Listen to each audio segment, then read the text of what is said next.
ini penentuan tempat, di mana tempatnya, ya, itu seperti itu. Yang perlu diperhatikan oleh seorang komunikator supaya tindak komunikasi berhasil. Kalau komunikasinya satu orang, bagaimana? Anda dan tukang beca, nah, satu orang misalnya, kan seperti itu ya.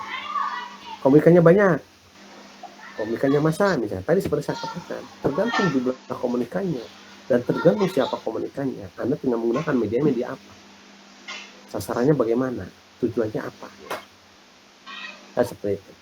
Anda pelajari ini masalah perencanaan komunikasi ini ya. Kalau Anda mempunyai ini, maka Anda akan berhasil jadi bupati. Anda tahu sasaran bagaimana supaya berhasil itu, supaya pesan itu menyerap kepada komunikan. Nah, itu seperti itu. Ini namanya perencanaan komunikasi. Anda pelajari itu ujian. Siapa tahu nanti keluar ya.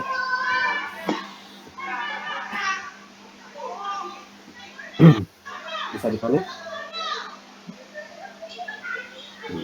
Waktunya singkat. Ya, jadi itu materi saya sudah habis materi untuk tentang komunikasi ya. Tinggal waktu ujiannya tanggal 18 nanti akan saya share juga ya soalnya. Lalu bagaimana jawaban? Silahkan melalui email lagi jawabannya. Ya. Bisa dipahami? Pak, saya boleh izin bertanya, Pak? Boleh, silahkan. Ya, kan sebelumnya Pak, untuk batasan komunikasi ya. Pak, setiap orang memang punya batasan komunikasi, cuman kan untuk kita seperti nge-branding diri ataupun kita untuk komunikasi dengan orang lain, mungkin memang ada batasannya, tapi seperti apa sih sebenarnya ciri-ciri batasan yang sebenarnya ada perpaduan psikologinya dan juga komunikasinya gitu, agar kita tahu gitu, ketika kita harus diam, kita diam gitu, seperti itu Pak. Terima kasih sebelumnya. Ya, kan ada istilah, kalau orang Indonesia biasa mengatakan begini, kalau kamu menghadapi preman, dihadapi dengan cara preman, kamu berarti kamu tidak ada preman, kan seperti itu. Paham nggak maksudnya? Kalau menghadapi orang sedang emosi, kita emosi lagi, berarti kamu juga orang emosional gitu. Nah, itu seperti itu. Nah, makanya dalam model komunikasi itu, yang tingkatan komunikasi itu tadi ada yang namanya pemberitahuan ya. Ini di sini tadi yang terakhir itu ya. Ini.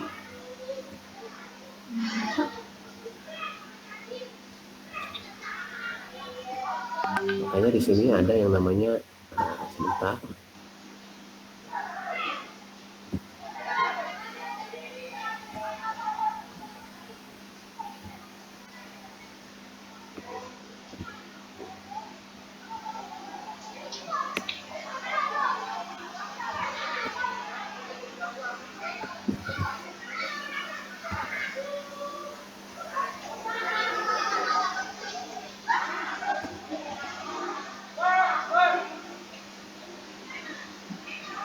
Membatasi sasaran ya. Kemudian kalau Anda bisa aspek psikologisnya seperti apa, ini penentuan intensitas itu artinya tingkatannya seperti apa. Apakah hanya pemberitahuan saja, bentuk penerangan saja, atau pembujukan persuasif ya, atau bujukan atau propaganda. Ini semua berlaku bagi semua orang. Nah, sekarang Anda mengatakan kalau saya bicara dengan orang-orang tertentu dengan aspek psikologisnya bagaimana, itu Anda maksud seperti itu kan. Jadi batasan komunikasi itu ya, makanya kalau frekuensi itu jangan terlalu sering kalau kita bicara.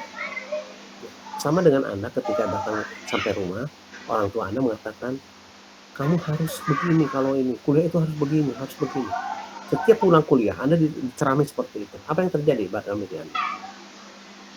Maka terjadilah sikap bosan. Artinya apa? Sudahlah Pak, ini Bu, saya pusing dengernya. Tiap hari begini terus. Seperti itu. Satu.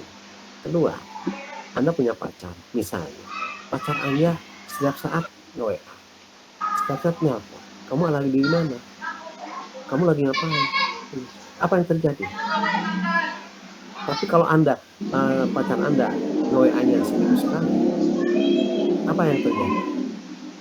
Maka yang terjadi adalah kok hanya seminggu sekali, kok jarang nge-WA gitu, kok jarang nelpon, kan seperti itu. Tapi kalau Anda tiap hari nelpon, kok nelpon melulu sih, ada apa sih, aku kan nggak kemana-mana. Seperti itu. Jadi ya cukup yang biasa-biasa saja lah misalnya.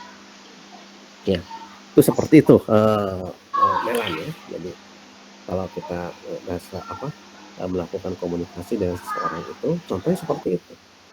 Satu, kalau kita tanya, nih sering ada ini, kalau kita tanya, saat tanya, kemudian yang ditanya itu menjelaskan, dengar dulu yang sedang dijelaskan itu, tidak boleh dipotong, kan begitu. Anda jangan niru kok dialog-dialog di televisi swasta itu, yang diskusi seperti itu, orang sedang bicara dipotong, dan akhirnya ribut kan. Nah, seperti itu. Dengar, itu etikanya. Kenapa? Mendengar itu sangat sulit daripada didengar. Ya, mendengar itu sangat sulit daripada didengar. Karena semua orang inginnya didengar. Tapi sejauh mana kita mau mendengar? Kan seperti itu ya. Nah, jadi kita lihat itu ya. Jadi kalau Anda bertanya, dijawab, Anda dengar kan? Lalu jangan Anda potong. Itu etika. Gimana? Kan seperti itu ya. Kemudian satu lagi, bahasa juga harus tahu. Bahasa orang Indonesia kan beda dengan orang Malaysia, dengan orang Singapura, mungkin sama-sama bahasanya Melayu misalnya, kan berbeda ya. Apalagi di Indonesia ya, banyak sekali adat istiadatnya, masing-masing punya budaya. Orang Indonesia tuh paling sopan di mana-mana ya. Anda ada yang pernah umroh Anda? Coba Anda umroh ya. Coba Anda umroh. Itu Anda kadang-kala Anda sedang sholat ya di Masjidil Haram misalnya depan Ka'bah. Orang enak aja, lewat aja depan kita. Itu seperti itu. Kasih sesuatu pakai tangan kita. Artinya adabnya, budayanya berbeda.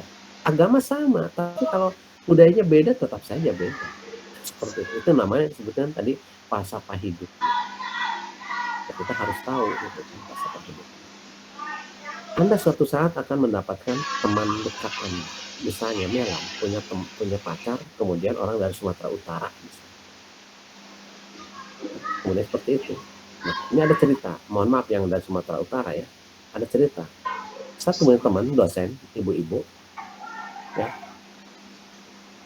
Orang tuanya orang asli Sumatera Utara. Ya. Marganya tidak perlu saya sebutkan ya. Karena dia orang tuanya seorang TNI, kemudian hidupnya di Bandung. Nah, si ibu ini lahirnya di Bandung. Padahal dia orang Batak ya. Lahirnya Bandung.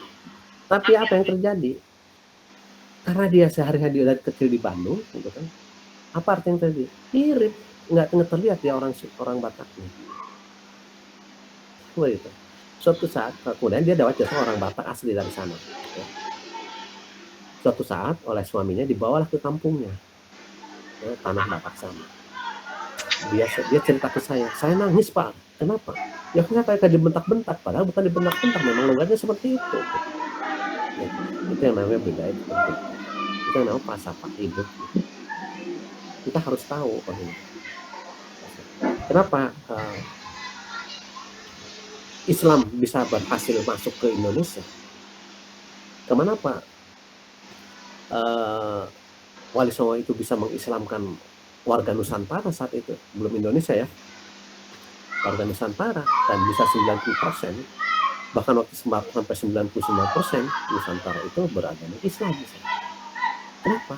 Karena dia berorientasi kepada yang akan dihadapi para penyebar agama Islam. Bagaimana nih budaya di sana? Bagaimana tata kehidupan? Itu yang dia Islami. Dia menjadi seperti itu, barulah masuk. Tapi Belanda 350 tahun berhasil tidak? Tidak berhasil karena dia tergantung tujuannya. Dia ingin orang Indonesia itu seperti dia. Ingin orang Indonesia nurut ke dia. Dia nggak bisa.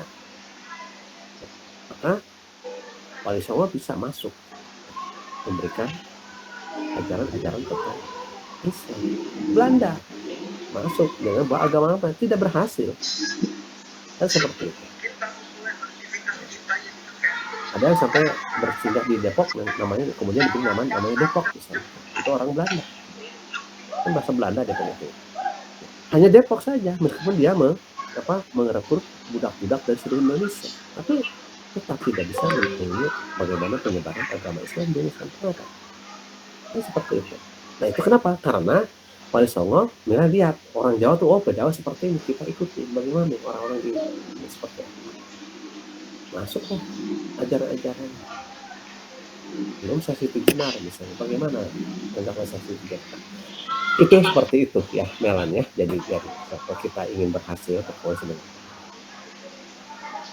Tapi satu hal lagi, orang mendalami komunitas kadang-kadang sensitif, banyak curiganya. Dia kok nggak negor saya, kok dia serius ke saya, karena itu lambang komunikasi mencerminkan pesan masalah. Tapi orang tidak paham komunikasi cuek saja misalnya. Seperti itu. Tapi di sisi lain bisa menginterpretasikan satu peristiwa terjadi, nanti begini, nanti begini. Seperti itu. Ya, bisa dipahami ya. Ini kalau masih ada waktu lagi bisa Pak. Ya. Bisa Pak, terima kasih Pak atas jawabannya Pak. Ada yang lain silakan.